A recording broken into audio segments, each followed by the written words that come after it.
Requesting connection. Established. Encrypted. We're live.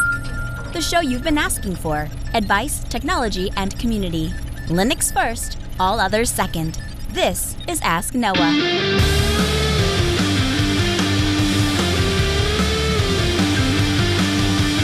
Live from Altispeed Technologies, the Ask Noah show starts right now. This is the show where we came to do all the things on Linux they said couldn't be done and take your questions on how to do the same. The phone lines are open this hour to be a part of the program. It is a free call. 1-855-450-NOAH. It's 1-855-450-6624. Or send an email to live@asknoahshow.com. My name is Noah Chalaya. Delighted to be here with you. I am your host. Joining me, my co-host, Mr. Steve Ovens. Welcome in, sir. Good evening, Noah. I think we've both been coming to the realization we have jobs because technology just likes to do its own thing sometimes. I've been frequently reminded this week that the reality is if things didn't break, I would be out of a job. Yeah, and sometimes that splashes over into personal life and we get a glimpse of what it's like to be a normie from time to time. Absolutely. So we'll get into that as the episode goes on. We'll talk a little bit about sustainable technology, differentiating between consumables and something that you can invest in and you can own. But first, your feedback. Our first email comes in from Bree. Bree writes in and says, this might be a bit low brew for you geek experts. I'm interested in getting started in Linux, and I'm willing to spend the money to buy a laptop, but I have a few hurdles that I need to overcome. First, I need the laptop to be one of the brands that's sold with a student discount. I'm told there are three options: Dell, HP, or Apple. Second, I need to be able to keep it under $2,000 as this is what my parents will reimburse me for. Third, I want to run Linux out of the box with no issues. I've literally installed Linux twice in my life. Both times it was a struggle for me. I need to have it to where I can plug in the USB stick, click next. Any sort of kernel modding, driver compiling is outside of my skill set currently. Thanks for my question. Love the show, Bree. So I'll start here. Out of those three options, Apple for me is out right off the bat because if you're, and we're going to talk about this as we carry on in the episode, if you're looking for something that you can invest in, that you can own, and that is going to work out of the box, Apple might be at the bottom of that list. So can you get Linux working on a Mac? Sure. Is it guaranteed and is it going to be easy, particularly if you're buying it new from the box? No, probably not. Okay, then we move on to HP. I've had a couple of HPs. I'll be honest with you, Bree. I've been very disappointed in the HP laptops that I've had. I have weird issues with them. I just got done. My last workhorse workbook was an HP ProBook, and I was not impressed with it. It had an issue where the power controller would lock up. The BMC would lock up. The only way to reset it was to push and hold the power button long enough until the thing completely powered down, and then I could plug the charger in and it would charge back up, which is a huge pain when your laptop is encrypted. So I struggle to recommend HP. Dell, on the other hand, great laptop. They make fantastic computers, and so far as I understand, they do have an educational discount, and apparently you're aware of this as well. So of those three options, I would tell you to go with a Dell. Now, Dell has hardware enablement for Linux on the vast majority of the models of their machine. You can reach out to Dell and ask them on a specific model, but in general, I think the Latitude line is a really great place to start. It's an excellent balance between really good performance and really good portability. So it's a business grade, well-built computer that's going to last you a good long time and will likely run Linux right out of the box with no problems. Things that you might not get to work are things like the fingerprint reader, and like they have like the Hello Cam. So some of those things, if you open them in VLC, it will just look like almost like a flashing disco light show. So you'll have some of that. But in general, absolutely good, really great laptops. I have my current workhorse work laptop is a Dell Latitude 7330, and it is without a doubt one of the best laptops I've ever used in my life. Just an excellent, outstanding piece of build quality, and works flawlessly out of the box with Linux. Now, I know that you said that your parents are willing to reimburse you, and I think that's awesome. But if you were looking for a laptop that you wanted to buy and you wanted it to be a little more cost effective, one of the things that you might consider is purchasing a secondhand Dell. And my favorite computer right now for the money is the Dell Latitude 7490. So this is a laptop that can be purchased for around $200, maybe a little bit more on eBay. It comes with a 1080p display. You can get it in i5 or an i7, 8 gigs of RAM. You can put an NVMe drive in it, and it has Thunderbolt. And there are very few laptops that you can buy that have Thunderbolt that don't sell brand new for close to $1,000. And so to be able to buy a used laptop for like $200, I think is a really great deal. So you might check that out. I'll have a link for you in the show notes. You'll find that at podcast.asknoahshow.com. Steve, any suggestions for Bree? So Dell ships laptops with Linux, and I'm surprised you didn't mention that I would probably go that route. I have not had a problem with a Dell machine in years working with Linux. So I honestly, when I was living in Canada, we couldn't get the Linux laptop, so I just bought the same model that came with Windows, and I think it was Bart and George at the time. I tweeted at him, and I was just like, "Hey, I bought the same model specifically because you launch it with Linux, so just so you know." Actually, both of the current laptops, my wife and mine, are both Dell laptops. So I don't have. Pardon me. I don't have resounding things to say about Dell. I mean, I echo what you said about HP 100%. I have had not the best experience with them through and through.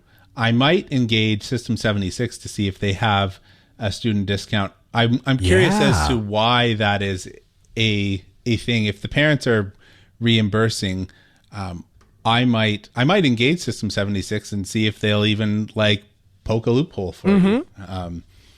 I've had tons of good experience with System 76. I have a few of their machines over time. So you want something that runs Linux pretty flawlessly. I mean, you can't get better than the place that is actually shipping. They make their bread and butter off of shipping Linux. Yeah, so. They do. And they walk the walk. You know, you go into that place, they're all running System 76 hardware, running Linux. So absolutely. I will tell you that. So the reason that I didn't suggest the Sputnik series, or whatever it is they call it now, is they have only specific models that they will ship with Ubuntu, and sometimes those models require they'll ship you an ISO, or they have their own little spin of the operating system, and they'll allow you to do that.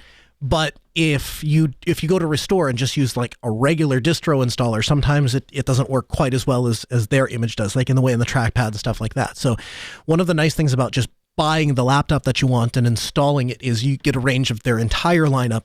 And I've yet to have a Dell that has showed up and I plug the flash drive in and I wait for it to boot and I click next a bunch of times and everything just doesn't work out of the box. So might be a route to go there. But I second that, Steve. I think it's a great idea. Maybe check with System 76. Our second email comes in from Charlie. Charlie writes in and he says, "Good day, everyone. I'm migrating from mobile smartphone to a SIP physical handset. I have a solid, good wired VDSL2 connection 5025. Does anybody have recommendations for a good entry-level SIP phone?" So Charlie actually joins us via Mumble. Welcome in, sir. G'day. Thanks for having me on. Yeah, you bet. So as far as entry-level SIP phones, I have been a really big fan lately of Fanvil phones.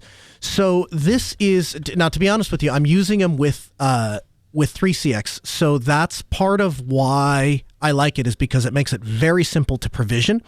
But the X3U starts at $67, has a web interface. You can log in, give it a SIP username, password, and you can log in and it works really great.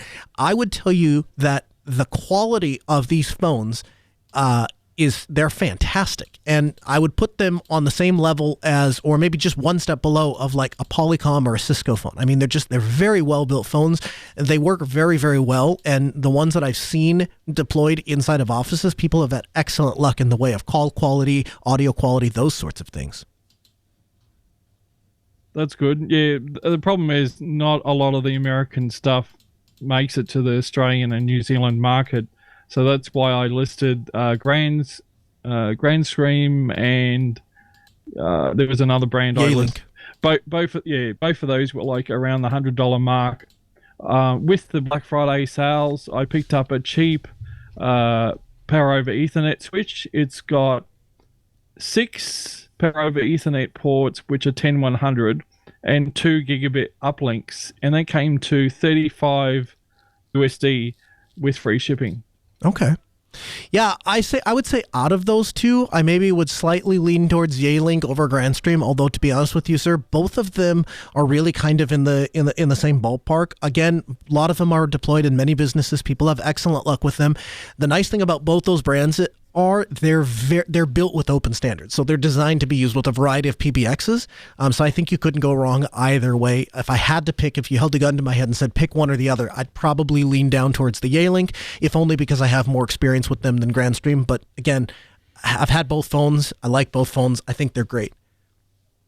So there's no issues you've seen in the wild with both of those, and they work with Linux well. Yeah. Oh yeah. Yeah. They're just a web interface. You type in a username and password, give it your SIP server, give it the gateway address, and it'll log in. It'll be great for you.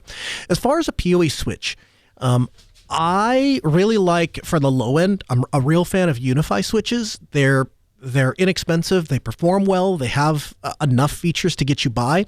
If you're just looking to power something, that's probably a good way to go. As soon as you want to step up from that, I might then jump to something like a TP-Link, which is still kind of a budget switch, but it's a budget switch with a lot of really great features in it. And then from there, you would go to your HP or Cisco or something like that. And at that point, you're making a jump from a few $100s to a few $1,000s. So that's kind of where that would break down. If it were me, particularly with phones, I would absolutely stick in that Unify TP-Link thing, because really what you're looking to do is get a network connection and get some power to the phone. I bought TP-Link before for myself and customers I've dealt with, but Unify is massively expensive in Australia. I think it's because it's a American brand, where I think TP-Link is an Asian one. So often the Asian brands are either made in Singapore, Hong Kong, or China, and they're shipped directly over to Australia, where for some reason a lot of the American brands, they might be made in America, but they might be made in China. So what they do is they make it in China, send it to America, and then send it to Australia. So it's like that extra cost shipping it all around. Yeah.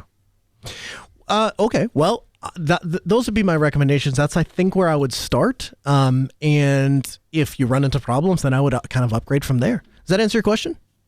Yeah, no, that sounds good. I appreciate you writing in. Thanks.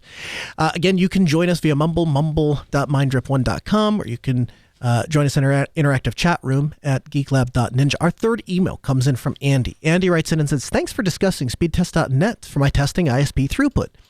I've ways used Speedtest CLI for a quick terminal test of the rough idea, but just had some other options. Quick question. I have a customer who is trying to work from home over a point-to-point link. Read Line of Sight Solution by Radwin. She can't seem to get it to work from home because something called Jitters. Her VoIP calls get choppy and garbled in the connection, and it's plagued by jitters. I've checked her setup numerous times, and every time I'm there, signal-to-noise ratio rates are perfect. They're steady, and her antenna view of the tower is clear and unobstructed by anything. What are jitters?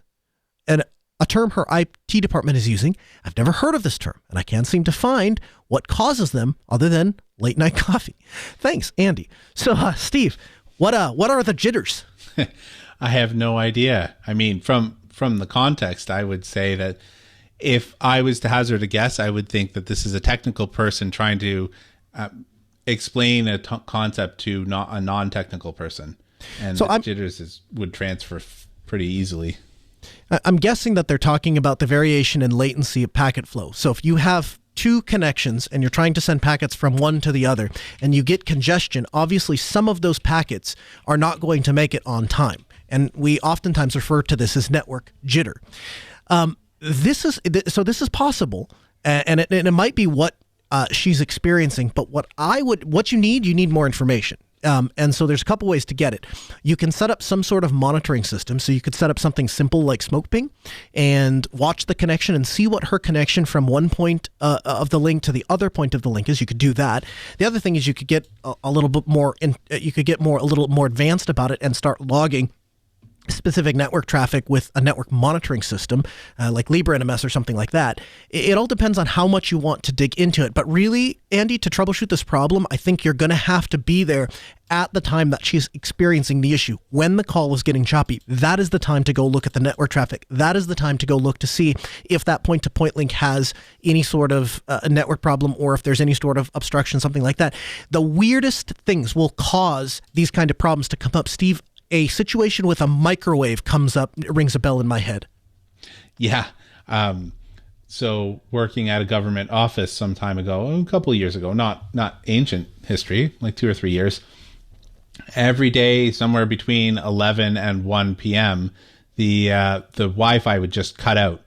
And it turns out that the break room microwave would just knock the Wi-Fi out of the entire floor in this old, like, completely concrete building that we were working in. So unless you're there to see that, unless you're there and looking and saying, what is happening right at this moment? And, oh, yeah, it's the microwave going off. That's what's happening. You might have a difficult time catching that. So it's really one of those things you just have to be there when it happens. Anything to add to that, Steve? Nope, that's about it. Our fourth email comes in from Kevin. Kevin writes in and says, "Hi guys, any recommendations on a note-taking app that can be used on Windows, iOS, and Linux? Browser-based is fine. I'm looking to replace notes on my iPhone with something that I can also access from my computer. Thanks, Kevin." So my question here would be, do you need encryption? Because if you need encryption, then my answer back to you is, tell me when you find something you really like. Standard Notes is out there, but it's open source in like kind of a dirty, slimy way. It's open source and the code is technically there, but they charge you to use the product, which is fine. I don't have a problem paying for open source software, but they charge you for things that I don't think are huge value adds, like dark theme, for example. So I struggle to recommend something like Standard Notes. Then the second thing that I use quite frequently, and in fact I'm using it right now, is HedgeDoc. And what I like about HedgeDoc is it's stupid simple to set up and get up and running, works in a web browser, supports Markdown. It'll work on all the platforms you just referenced. And if you ever need your files back out of it, they're all just Markdown files on the back end. So you can log in and you can either just download all the Markdown files and it'll download a big zip of all your Markdown files, or you can go into the database and pull them out that way. So might check that out. Steve, do you use Notes for anything? I do not. I've always been baffled by this particular question. We've gotten it before in the past. I don't know why, but note taking has never been something that, I guess I just set up a wiki and call it a day. Yeah, well, that's just a different way of doing notes. So you've solved the problem a different way. But yeah, I would check out HedgeDoc. You can learn more. We'll have a link for you in the show notes, but I think this is what you're looking for if you don't need encryption. Now, if you have questions, if you have thoughts, if you have follow-up to what we just talked about, we want to hear from you. Send an email to live@asknoahshow.com. From the Linux Newswire newsroom, this is the Week in Review with JT. The Coreboot project has joined the Open Source Firmware Foundation. The Linux Foundation has announced a partnership with Rancher Government Solutions. OpenSUSE is considering phasing out support for older 64-bit processors. The Orange Pi maker has plans to release an Arch-based Linux distribution in the future. Wine 7.22 has been released with both 32-bit and 64-bit improvements. Version 3.4 of Red Hat's Stratus storage solution has come out. LibreOffice 7.4.3, the open source software suite, has been released with 100 bug fixes. Qt Creator 9 has come out with both C++ and QML improvements. Valve's Proton 7.0-5 release brings support for an additional 14 games to Linux and SteamOS. Alpine 3.17 has been released. Tails 5.7 has come out and adds a new metadata cleaner tool and the latest Tor updates. Clam AV version 1 LTS has been released, and Kata OS, an operating system for embedded machine learning hardware from Google, has been made available for download by the Google AmbiML team. And in other artificial intelligence news, Stable Diffusion 2.0 is now available as open source software. The smartest camera on wheels. It's a robot and it's called the Moorebot. You can learn more at moorebot.com. Now, this is a totally open source security robot for intelligent monitoring. It's equipped with many advanced features, sensors such as AI algorithms. Scout is an ideal assistant for monitoring with no blind spot. Its capabilities include object recognition, voice control via Amazon Alexa, monocular SLAM, which is the simultaneous localization and mapping. It features a full HD camera with night vision, all-wheel drive, Wi-Fi enabled with IoT mode, which supports data encryption with high security, voice control with Alexa and Google, video streaming to Alexa or Google screen devices. Now, I'll have to tell you, right off the bat, the only thing I was kind of unhappy to see is it didn't support Mycroft. Now, I know somebody that might be able to help with that, maybe long term. But it seems like if you're building an open source security robot, you might want to use such a thing with your own voice assistant as opposed to one of the cloud ones. Scout is ideal for monitoring as well as pet watch and a companion. It features an auto patrol mode, which allows the robot to look around for you as scheduled. So whether you're watching a home or your pet companion 24/7, whether it can do on-time auto patrol with intelligent notifications and store things in the cloud if that's for you. It's ideal for doing inspection or exploration in hard-to-reach areas, always back to its charging port to get charged, and the AI assisted intelligent with TensorFlow, Slam, and more. Scout is completely open source. The entire project is, and Scout's robotic control layer is also open source. So if you are an experienced robot lover, then you can dig in with C coding and use 3D printing to add extension tools. This is the coolest thing ever. They have a list of accessories and things that you can do. You can print them in 3D and you can attach them. Everything from LED torches to a little toy gun to a little robotic arm. Then the other thing that they do, they let you program with something called Scratch. Now, if you're not familiar with Scratch, Scratch is a graphical program that generates Python code. And I first came across Scratch when my kids were in school. Their teachers were teaching them Scratch as a way to learn programming and get into technology. And essentially what it does is it creates little blocks, and you visually drag the little blocks and say, I want this thing to be a variable. You can drag that in, then you can say, I want an if operator, and if this happens, I want it to go this way, and if that happens, and you just drag the little puzzle pieces and connect them. If, and then the if is true, you plug that puzzle piece in and it executes that code, and if it's false, you drag that puzzle piece down and it executes that code. So this becomes a very approachable device for kids. And so with the Scratch module, it supports things like category system, media, motion control, AI functions, logic, math, loops, lists, and variables. Then it features what they call a UART port, a UART port, which if you're familiar with robotics, then this means something to you. If not, if you've ever used a serial connection or a console port in like a switch, it's very much the same thing. It gives you access to the device so that you can write directly to the device in the event you don't accidentally brick the thing. So just a really cool thing. At first, when it came out, I was looking at it, I was like, so what is this thing? It's a robot. It's not really a kit. It's a security camera. It's just a security camera on wheels that's attached to a robot and is completely open source top to bottom. So you can learn more at moorebot, moorebot.com. And of course, we'll have a link for you in the show notes at podcast.asknoahshow.com. Steve, is this anything you'd ever have rolling around your house? I'm not really sure. I don't like the idea of a lot of security cameras just as a general rule. Oh, that's right. Yeah, you told me that. On the inside of your house, you're not a fan. Yeah, exactly. So I'm not sure. We have a Roomba, and maybe that crosses some sort of line there, especially now that they're owned by Amazon. But I don't know, full on video camera like that, not sure. Fair enough. Well, I'm okay with it in my house as long as it's all local, which the Moorebot is. And so one of the things that's appealing to me about it is you have the opportunity then to send this little robot over to or watch for things that you wouldn't ordinarily need to watch. The other thing is when I leave, my dog gets he's lonely. He's a very people person. He likes to be on somebody's lap. He likes to get the scratches and the pets, and if you don't have the rubbles going on, he gets a little upset. So having a little robot that can follow him around and kind of hang out and then keep an eye on him, that appeals to me as well. Have you seen the Cooler Master Orb X? It's a workstation pod, and it is extremely cool. They opened up the waitlist so that you can apply to be on the waitlist. It is a very extravagant alternative it's an alternative to extravagant desk. And so what it does is it's essentially a gaming chair of sorts, but it's an entire pod that includes wireless charging, USB ports, RGB LEDs, a personal record, and monitors. It has a monitor mount that you can support. You can mount either a 34-inch ultra wide, or you can mount three 27-inch monitors. Cooler Master is letting people register for the waitlist for the Orb X, which is a multi-purpose station. Waitlist registration sidesteps even the pre-orders or the release date, because obviously this is something they're anticipating or a lot of people are going to want.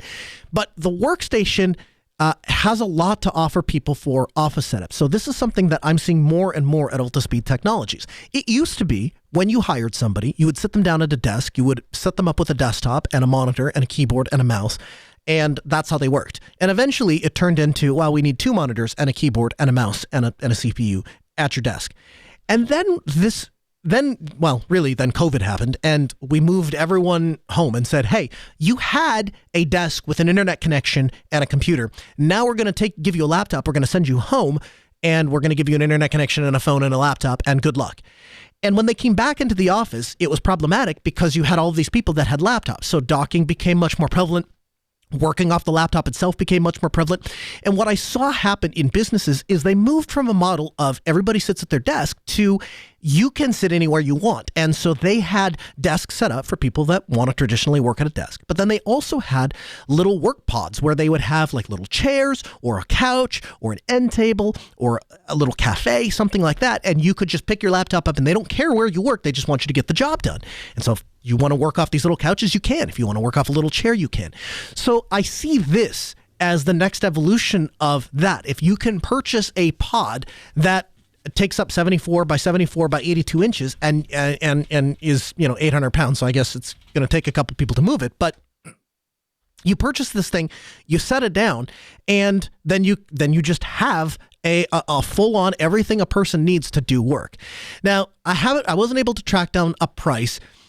Cooler Master first teased the productivity pods and told Tom's Hardware that it would likely cost between $12,000 and $14,000. I suspect I hope it's not that much money because I think they're going to significantly limit themselves. I don't think there's many gamers that are going to be paying $12,000 for a desk, but the concept of having a self-contained work pod or self-contained computer pod, I think is a really cool idea. Steve, have you checked this out? Is this anything that barks up your alley, or are you more of I have a desk, it works? I did take a look at this. I believe that the pricing is actually the MSRP for 3 monitors is somewhere in the $6,000 range. See, now we're talking. See, I can get behind that. I thought it looked interesting, but because my first question to Noah when we were chatting about this beforehand was can you stand in it? Which the answer seems to be no, and I'm not comfortable sitting for long periods of time, although maybe they do a really good job with the chair and that would be something else, but I haven't found a chair that has been particularly comfortable to sit in for long periods. Yeah, and it's not great for you. I mean, truthfully, if you really want to get the best ergonomic experience, the answer really is to neither sit nor stand. The answer is to move. And it's easier to move when you're standing than it is when you're sitting. But keep your body moving, keep in motion. That's really the way to go. Hey, last week we got a lot of interest in speed test and alternatives of what you could use for speed test. So this week we wanted to highlight OpenSpeedTest.com. OpenSpeedTest.com is an HTML5 based internet speed test. It uses no Flash, no Java, and you can self-host the entire thing. It works on any web browser, and you can test the internet connection on an iPad, an iPhone, an Android, a smart TV, Xbox, PlayStation, Windows, Mac, Linux, you name it. You can learn more at OpenSpeedTest.com. Of course, we'll have links for you in the show notes. And if you're not into self-hosting, so this is kind of the conversation that came up around this was, so it's really cool that you can self-host a speed test, and that's neat. But then the question becomes, so what if you have a gig connection to the world? Then what do you do? My ISP recently ran a deal where you could upgrade for 2 years to 1 gig, and actually my bill went down by $4.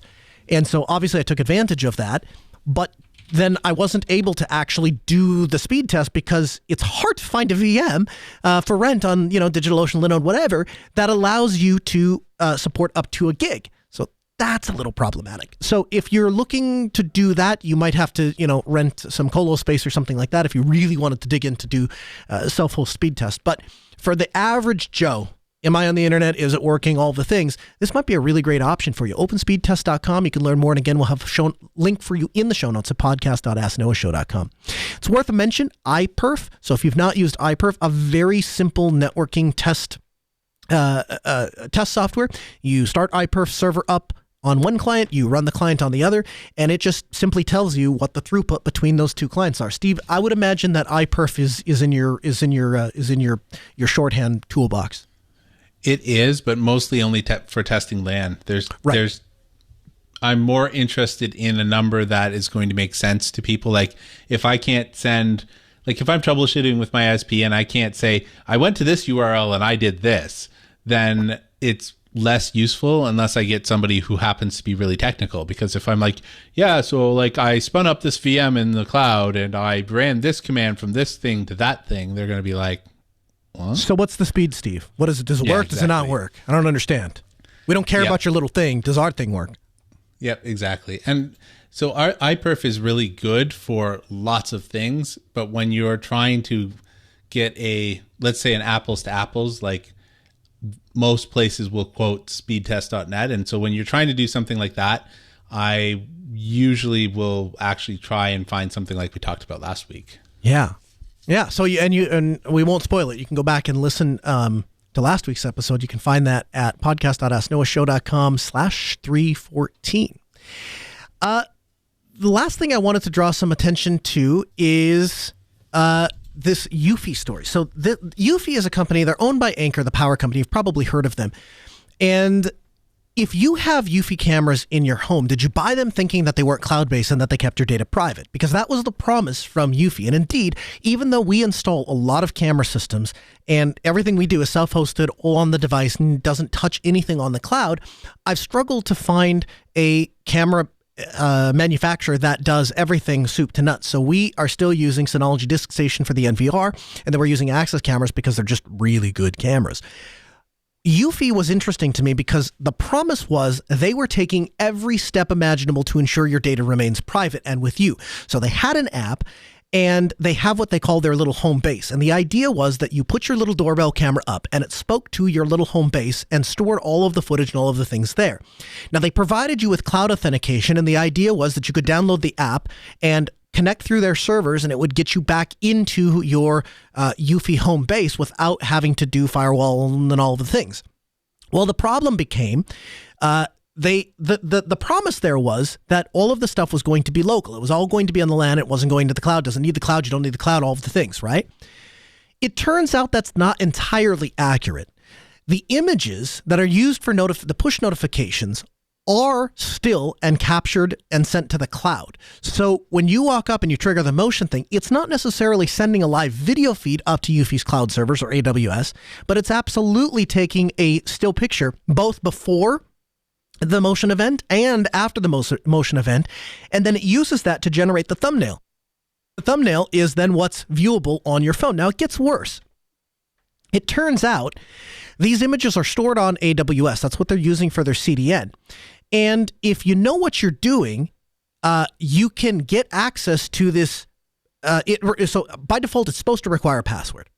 The problem is they didn't do a very good job. So if you know what you're doing, you can get to the root directory and basically browse this open bucket of still images on the wide open internet. Additionally, there's a bunch of metadata that's contained in those images and in the transmission. So frankly, Steve, this really bothers me. I kind of struggle to understand this because it seems like with the marketing that they had, they could have had some sort of tail scale thing, the ability to broker the connection and just connect back to the home base. There was never any reason to store this stuff in the cloud. There had to have been ways that you could generate that still caption image and send the push notification from the home base as opposed to their AWS servers. They chose not to do that. And it highlights the difference between a company like Spider Oak, which is actually technically secure and is doing everything in a good faith effort to try to maintain your privacy and security, and Yuffie, who took advantage of people who wanted to buy a private local based thing and then kind of skirted the issue because they wanted to make it convenient and easy, and at the end of the day figured no one would bother to look. And then somebody did, and now they have egg on their face. It's a tough call, right? Like, I understand there's some technical challenges here. I'm not sympathetic to Yuffie. I'm just saying that I understand that there's definitely some technical hurdles to, I have a phone that is connected to the internet, and how do I get these things pushed to the phone properly? Sure. I would say you probably could look at some open source things like Home Assistant, right? I get push notifications from my Home Assistant app, and somehow it's not connected to the internet, and somehow that works. You know, there's stuff out there. It's disappointing.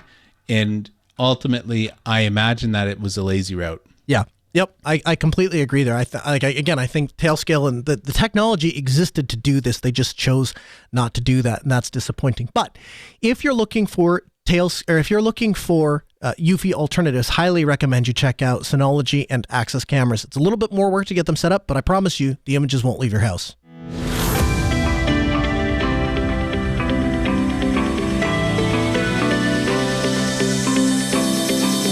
When you buy technology, you really have one of two choices. You're either buying technology in the form of a consumable, or you're making an investment in something that you plan to have for a very long time. Now, companies don't like it when you purchase something and have it for a very long time because it eliminates their opportunity for repeat business. If, on the other hand, you buy something and it becomes out of date very quickly, that's advantageous for the company making it because it means you'll have to buy the newer model. This is oftentimes referred to as planned obsolescence. So my question to you is, what steps do you take to keep your technology sustainable, and what's been your experience in doing so? I wanted to share with you an incident that happened. So a few weeks ago, I talked about purchasing a Sophos firewall appliance. So this is my new favorite firewall appliance to use. And you're able to get them on eBay for just a couple $100. They are basically on the inside, just an Intel computer. So it makes it incredibly flexible to use for a number of different things. And when I purchased the Sophos appliance right out of the gate, I could tell I was dealing with something very high quality. Now, Sophos themselves, I don't like the software, I don't like the company, I don't like the subscription model, I don't like any of that.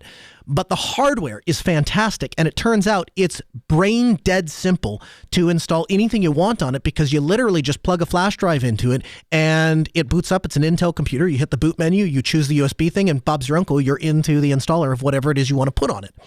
So I purchased the Sophos firewall appliance. I bought the 212, whatever it was, and plugged it in, rack mount unit, and plugged it in and installed pfSense on it.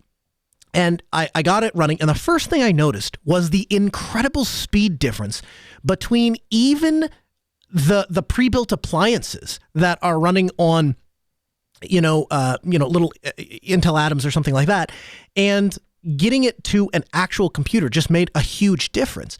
So I put the router appliance in and I got it configured. I decked it out to the 9, Steve. I got everything dialed in exactly the way I wanted it because I figured this is going to be here for a long time. And backed up the config, did all the things, and the responsiveness was great. The speed was great. I mean, everything was just fantastic. So I did my due diligence testing, made sure everything worked, and I spent a few hours, and then I put it into the rack and cabled everything and got everything buttoned up nice, and everything was great. So that was Saturday. I made it to Tuesday of last week, and I start getting messages from my wife. I can't get on the internet. Get a message from her a little bit later. I can't even get a local IP. I can't even talk to anything on the network. So, the last thing is shoemaker's kids has no shoes, right? The last thing I feel like doing after I've gotten home troubleshooting people's networks all day is to come home and troubleshoot my network. There isn't a thing I would rather not do. And so I came home and I went downstairs and got the little appliance-based firewall that I had previously to the Sophos and plugged it back in. And it doesn't nearly have the capacity of the Sophos and didn't have the speed of the Sophos, but at least it worked. So got myself through the rest of the week, and then this past weekend, I thought, well, I better dig in and see what's wrong. So I went through the trouble of uncabling the rack and pulled the Sophos out of the rack and put it over on the test bench and plugged it in. And what I found was no boot disk or disk error. Open the thing up, pull out the 2.5-inch SSD, plug it into a little IC dock. Nothing. It's dead. Okay, the storage is dead. I can handle that. Go get an SSD, put an SSD in. Still had the installer from pfSense from the week before. Installed pfSense, reloaded my config, back up and running. I thought, this is great. I go put it back in the rack. So far as I know, everything is still fine to this day. But it highlighted something for me. When you're purchasing devices, are you purchasing them because you expect them to be a consumable? So as an example, when I purchase a Netflix subscription, or if I purchase a cable TV subscription, I assume that is going to be a consumable service. I assume that I will pay a little bit, I will use it for a little bit, and then if I stop paying, it will not be there and I won't be upset about that. And it's the same way that I treat like saw blades or drill bits or electrical tape. I don't expect those things to have a high return on my investment. I expect to spend the money and I expect them to eventually wind up in the trash. And that's okay with me because I'm purchasing it as a consumable. It didn't really occur to me at the time that I bought firewall appliances that I was purchasing consumable devices, that eventually they would hit a limit or have some sort of failure. And because it's all one unit and because it has no way to modify it, repair it, or do anything to it, it's essentially trash. And purchasing this Sophos unit and going through this experience highlighted the experience in my mind's eye that there are two different ways you can purchase technology. One is to purchase the consumable technology. I buy it, it shows up in a box, I unwrap it, I plug it in, it works, it does the thing. When it stops working, I throw it in the trash and we move on with our day. We got it handled. The other way is I buy something, if and when it breaks, I'm not going to throw it out. I'm going to go fix it. I'm going to go nurse it back to health. I'll go find the part that's broken and I'll replace it. And it will likely cost me a fraction of what it would have cost to replace that device or even buy another consumable device. The other thing is, because it's just Intel hardware, it works with any operating system. So today I'm using pfSense, but I'm actively testing OpenSense and have been for the last year or so. I would eventually like to move to OpenSense. Guess what? That routing appliance allows me to use OpenSense, pfSense, if I wanted to, the next great thing, whatever it is. I'm now investing in my technology to where I own that device. That's my routing appliance. And I can choose what software I want to run on my routing appliance, just like I choose what software I want to run on my laptop or on my desktop or on anything else. It's easy to replace. It's easy to fix. So again, my question to you, what steps do you take with your technology to make it sustainable? And what's been your experience? Has it worked out for you? Or do you not care because it's just too easy to, you know what? I spend a few $100 if it winds up in the trash. I mean, that's really not the end of the world. I have better things to worry about. Second thing that where this kind of played out for me this last week, my kids loved Minecraft. They were obsessed with Minecraft. And when Microsoft purchased Minecraft and started requiring a Microsoft account to play Minecraft, my wife and I had a parent discussion. We decided we weren't going to let the kids sign up for Microsoft accounts. And it was a line in the sand for us. And so we just explained to them, here's the information that Microsoft wants from us to create this account. Here's why we're unwilling to do that. And so I'm sorry, but this is kind of the end of the road. And it brought up a discussion where my kids started asking very legitimate questions that any person who saved up $20 or $30 and bought a thing would ask. How can this company do this to me? I own Minecraft. I paid for it, didn't I? So how can this company now come in years later, buy out the company that I purchased a product from, and now tell me that I can't use the product I made? I could understand if they won't let me run the latest version of Minecraft, Dad. I can understand if I can't have access to the latest, coolest, greatest thing. If there's something new and great that Microsoft is going to do with it, so be it. If I can't have access to that, why do I not have access to the existing product that I already paid for? And I didn't have an answer for them.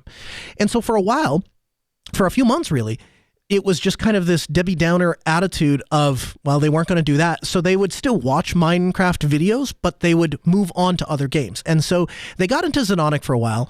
And what really kind of kicked that off was my son has a dedicated server that he was using for Minecraft. When this whole fiasco kicked off, he then transitioned it into a Xenonic server and was playing that and found it really easy actually to set up a dedicated Xenonic server. So that played for a little bit, but it didn't quite have the same appeal as Minecraft. Eventually, they stumbled into Mindtest, which is an open source implementation of Minecraft, and I might add, a far superior one. And within a couple of moments, they were able to just download and run Mindtest. And what was shocking to me, although not terribly surprising, was all of the mods in Minecraft. You have to get Java running, and the right version of Java. Then you have to get the server running. Then if you want mods, you have to put the mods in. But if you're not a masochist, you need some sort of mod manager. So you put that on, and then you have to get those mods onto the client as well. So it's a process. With Mindtest, you literally open the client, click on the mods, and go, I want that one, I want that one, I want that one, I want that one. Okay, and boom, you have the mods and they work. Everything just works out of the box. So this then led to a discussion of, well, how do we like, what server should I run this on? I want to run this as a dedicated server. So my son ends up putting Arch on his previous what was a Minecraft server, and everything. He pulls down Mindtest server, dash server or whatever from the AUR, and out of the box it just works. And again, there's this light bulb that goes off in my mind. Wow, that is sustainable technology. When you're playing in the sandbox, look at that. The people that wrote Mindtest wanted it to work on a Linux distribution. The people who made the libraries for the Linux distribution wanted it to work with Mindtest. All of these people were willing to put their code and make it available inside of the AUR so that it was easy to pull down off of the internet. And because everybody was working together, all in the same sandbox, everything worked flawlessly and there wasn't any troubleshooting that needed to be done. Now, when everybody wants to work together, the distro wants the software wants the libraries, all the things are available, things work. It's when you start to cross into the territory with somebody that doesn't want to play in your sandbox that you run across a problem. And this is what has turned me off to things like Arch in the past is I try to go run, let's say TeamViewer and I'm not picking on TeamViewer, but just a piece of proprietary software that may or may not have been tested with that particular version. And again, because in this case, TeamViewer is playing in a different sandbox and they have no cognizant, insight or care really to my sandbox. Sometimes it works, sometimes it doesn't. And that's kind of on me. Once you move into companies, software developers, and ecosystems that support your endeavor to have sustainable technology, you're able to do that and they want to work with you. So again, have you thought about keeping technology sustainable and what's been your experience? How has that worked out for you? I'll tell you how it's worked out for us.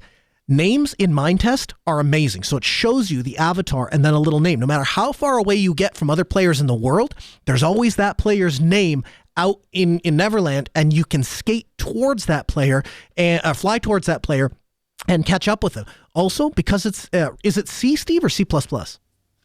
I believe it's C++. It's fast. It's super fast. It's not some little Java engine.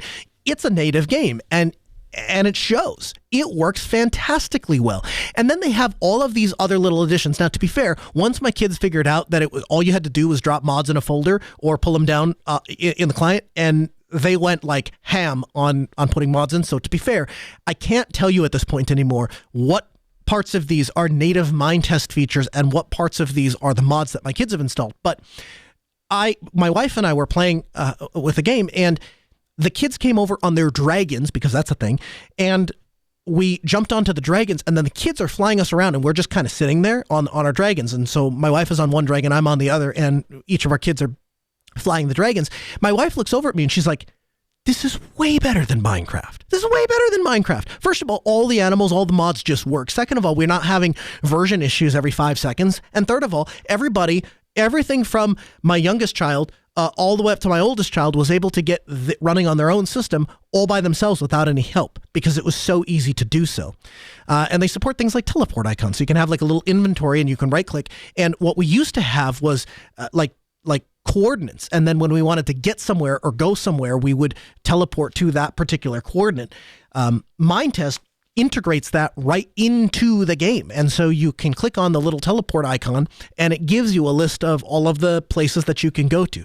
So I don't have quite enough good things to say about Mindtest. And I know, Steve, you have played Mindtest and also, if I recall, think it's a superior product to Minecraft.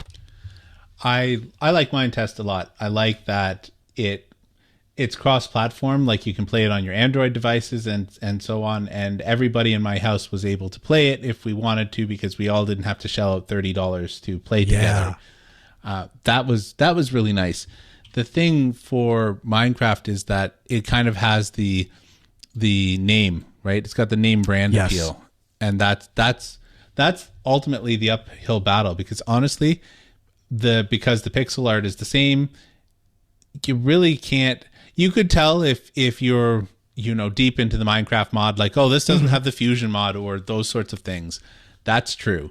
But if you're playing the base game, there isn't really a ton different. Like the creepers, like the bad guys are a little bit different and stuff like that. But the fundamental gameplay is the same. And my wife and I used to play with my oldest son until he decided, similar to little Noah, that, well, you know what? It's not Minecraft, so I'm not going to like it. Yes. And that's kind of where we're at right now. Yeah. You watched that conversation with my son unfold firsthand. So, Steve, what efforts, if any, do you make to keep technology sustainable, and what's been your experience? It's a hard one when you're dealing with sustainable technology. Largely, I don't buy things that I can't do something with. Like, I won't buy the bottom of the barrel hardware because I know I'm going to pass it down. And I guess my quintessential example here is I had a desktop that I had when my wife and I were dating. It then became a media center for us, and it now serves as the children's computer right now that plays the aforementioned Minecraft and Mindtest. And at this point, my wife and I are married 11 years, been together 14 or 15 years. That tells you how old that computer is. It's the original i7 down there running on DDR3 RAM, but we put I've updated the SSD and I've put in some decent DDR3 RAM over the years. And you know what? Aside from the power draw, it still goes great. And that's the one thing I wanted to address here was I struggle with the power draw when I think about sustainability. Like I've thought about replacing that computer downstairs with something that pulls significantly less power. And my wife's like, well, you kind of just bought part for it like 2 years ago or something, and it seems to be doing okay. Like, yeah, that's true. I would really like to replace this thing that's pulling down 110 watts or whatever it's pulling down with something that's arguably far, far superior in terms of speed and pulling, a tenth of the wattage. It's a hard battle. It's a difficult decision to make, and I'm not really sure where I've fallen down on that. So for you, it's part of the purchase decision. When you go out to purchase something, that is the point when you start evaluating, hey, is this something that is going to be sustainable, or is this something that's consumable?